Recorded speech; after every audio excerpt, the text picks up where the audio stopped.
Hi, I am Tamsil Aquib from IIM Trichy PGP first year. As a part of our IEP curriculum, I would be talking about FDI. So, India has a current population of more than 1.28 billion, as well as the youngest median age group of 26.6 years in the world. If we can convert this population into a skilled one, then it can revamp the entire nation. According to current scenario, we are the third largest purchasing power parity nation. Its growing rate is immensely good since last decade.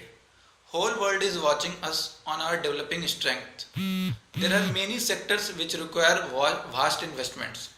Nowadays, Indian government is opening its door of market for many investors in various sectors like telecom 100%, insurance 49%, retail single brand 100%, and retail multi-brand 51%, etc. Many companies showed their interest like IKEA, Netherlands, Walmart, USA, Damini, Italy, etc. So what is FDI? FDI is a term of investment where one or more companies slash people form a particular nation, put their capital into other nation according to their development needs. Brief history about FDI. In early 1498, Vasco da Gama, a Portuguese, arrived at Calicut. He saw the prosperity of Indians. He introduced India to whole world. Later, Portuguese, Dutch, British and French established their premises in India and started trading with Indian people and dynasty. Sir Thomas Roe was the first British who came as the ambassador of British Emperor and got the permission of trading in Mughal India. After this, they created the East India Company and started their business. It was the initial form of FDI in India.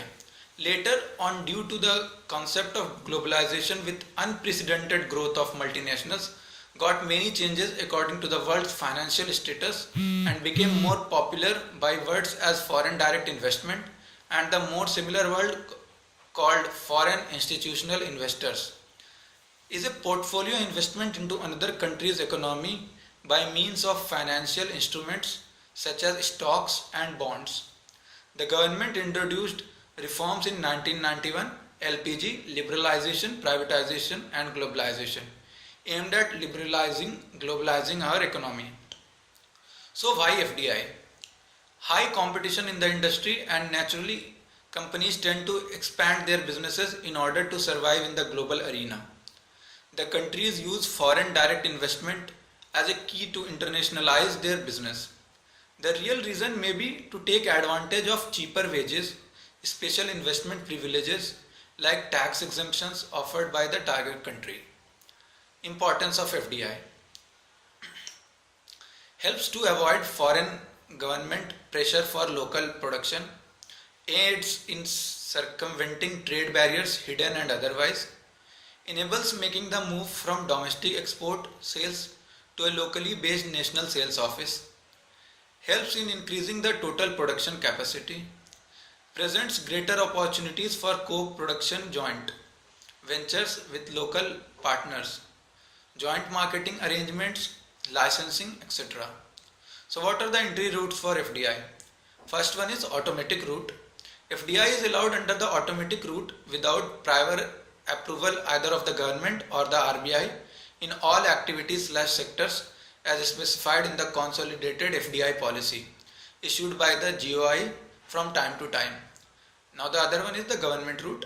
Under the government route, prior approval of the Government of India through Foreign Investment Promotion Board is required.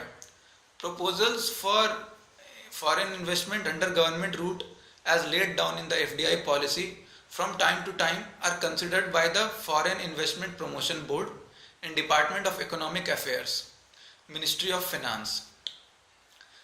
The activities slash sectors not covered under the automatic route require prior approval of the government through the Foreign Investment Promotion Board, Department of Economic Affairs and Ministry of Finance. There are few sectors like atomic energy, lottery, gambling, agriculture, cigarettes, tobacco, etc., where FDI is prohibited under the government route as well as the automatic route. Pros of FDI: sufficient flow of capital towards development in various sectors as well as revenue generation, improvement in technology and skill which reduces the cost and increases the efficiency of working process. Increase in job opportunities in many sectors resulted as uplifting in their lifestyle and acceptability. Infrastructure and administrative reforms which create effectiveness and accountability of nation. Social and economic growth due to awareness from various sources like schools, colleges, constitutional body and information technology etc. which is possible due to FDI. The healthy competition will increase, so at the end customer will be in profit. So now what are the cons of FDI? Domestic industries are seeking due to overflow of cheap products and monopoly which makes them uncomfortable to survive. Political pressure always tries to control the flow of FDI to get advantages which create the obstacle in development. Inflation is on high due to lower value of money. We have to pay high due to lack of money in the market because it is shifting to FDI companies. Unethical behaviors like corruption, red tapeism and selfishness is increasing day by day because of money matter. Our foreign dependency will be increased, so it will affect our overall development in technology, agriculture, production etc.